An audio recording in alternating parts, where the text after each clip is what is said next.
In this video, I really want to talk about what you should do when you just can't get bit. I think for a lot of us anglers, we've all experienced days out there, whether you're pond fishing, lake fishing, river fishing, where it is just tough to get a bite. And even seasons of this. You know, right now we're in the middle of July and we're getting ready to head into August and September. And those months can be extremely difficult as far as the bass fishing goes. So in this video, I want to talk about a few things that you can do to just simply go out there and continue to stay consistent and catch some fish. Now, before we get into the video, this one's brought to you by my apparel company, Fin Fishing. Guys, for the month of July 2024, I am running a sun shirt sale. So basically all of my USA made sun shirts, like the one that I'm wearing here, which is a solid colors. I have 8 different colors.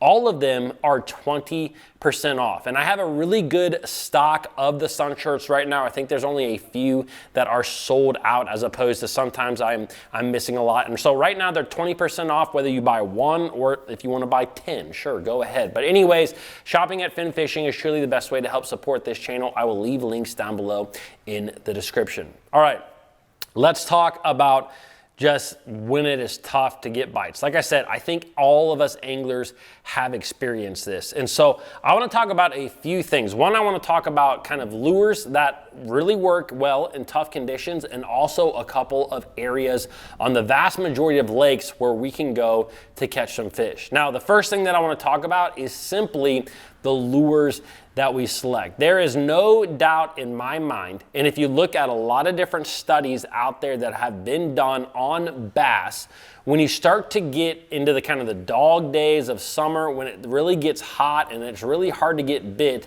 some of your best lures to throw are simply going to be plastic lures of some sort. A lot of times a plastic worm. Like I said, there's been several studies done, and one of the things is that a lot of your like baits that have a lot of thump, baits like crankbaits and even chatterbaits or lipless or whatever it may be, even topwaters, sometimes when we get in kind of the July, August, September timeframe, what happens is that a lot of the fish that we are fishing for have either been caught on some of these fast moving or lures that have a lot of vibration, or they have at least seen them, they have felt them. And sure, there's going to be situations out there throughout the tough days in the middle of summer where you can still catch fish on those lures.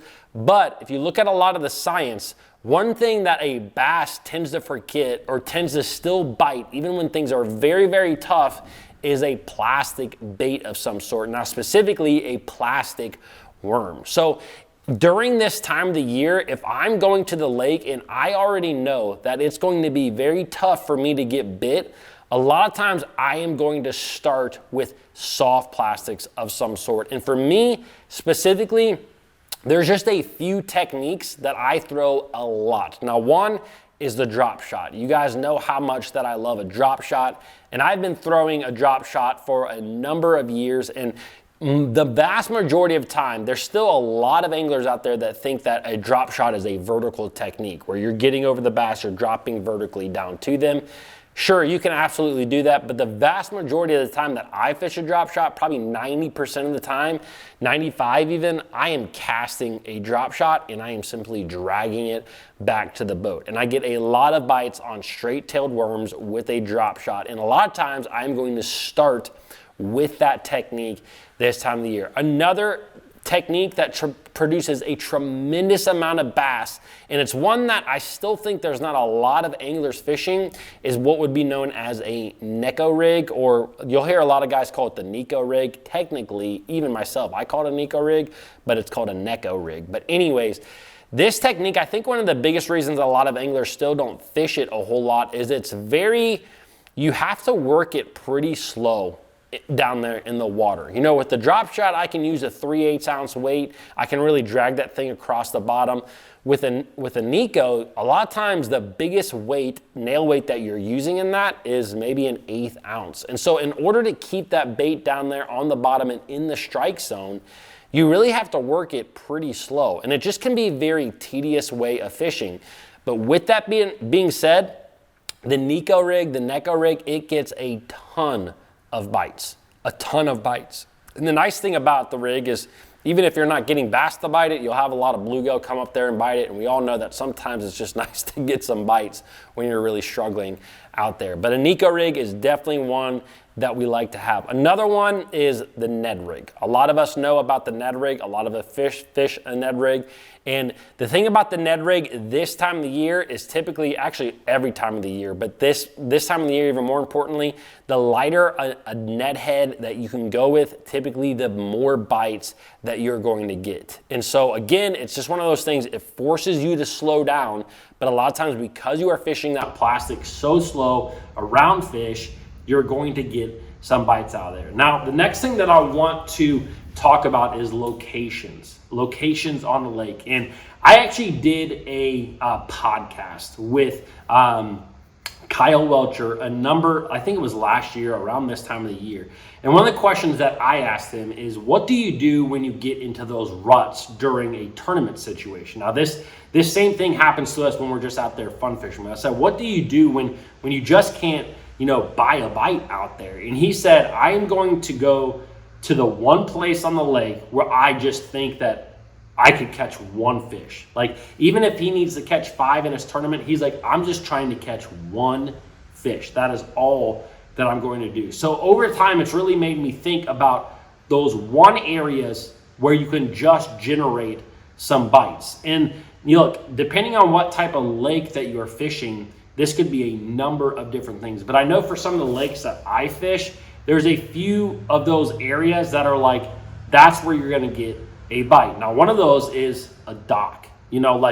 I think that docks hold bass year round. Winter, spring, summer, fall, you can catch fish on a dock. So if you have a lake that has docks on it and you are absolutely struggling to get bit, just go fish docks. They provide everything that a bass could want. Now, even more specifically, try to find some isolated docks that are by themselves, because a lot of times if you find a stretch of bank that's 300 or 400 yards long and it has 10 or 12 docks on it, you might be able to catch multiple fish in those areas. But if that same 300 or 400 dock or yard stretch has one dock on it, the likelihood that there's a bass on that dock really goes up. So isolated docks is something that I really like to target, again, when I just can't get bit. Another place that I like to fish is in marinas. Marinas, I think, are a phenomenal area no matter what time of the year. The big thing about marinas is that you will find a lot of bass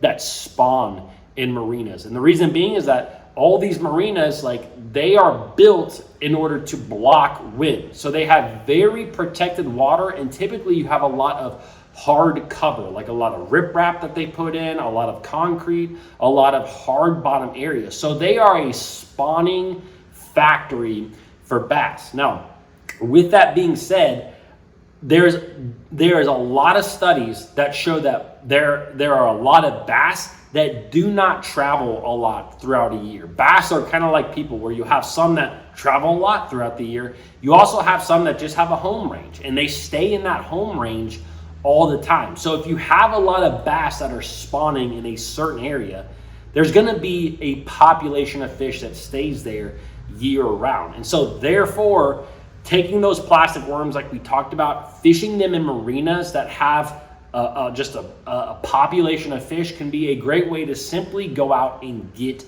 a bite. And like Kyle said, sometimes it's about getting one bite. Just one bite can just kind of get the gears turning, get you some confidence to slow down, and hopefully start catching a lot more fish. The other thing about marinas is typically you have boats going in and out, so that's going to provide some added oxygen to the water, as well as a ton of shade in the water. I've seen marinas on lakes that, because they are so vast and there's so much shade, that area will be almost a degree or two cooler just because the marina provides so much shade.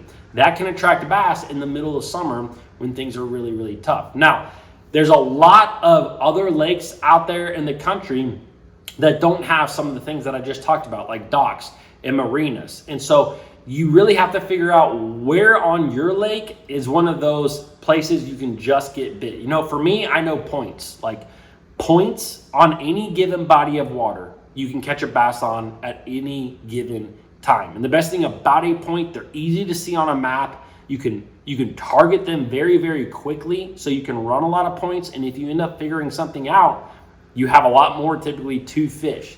So guys, those are just a few areas on the lakes that I like to target and why I like to target them, as well as the lures that I like to fish. This is all simply about getting bit, staying consistent, just trying to get a bite out there. So guys, I hope you enjoyed this video. If you did, give it a thumbs up. You may like my most recent video. Don't forget to check out Fin Fishing for that sweet 20% off deal, and I will see you guys tomorrow.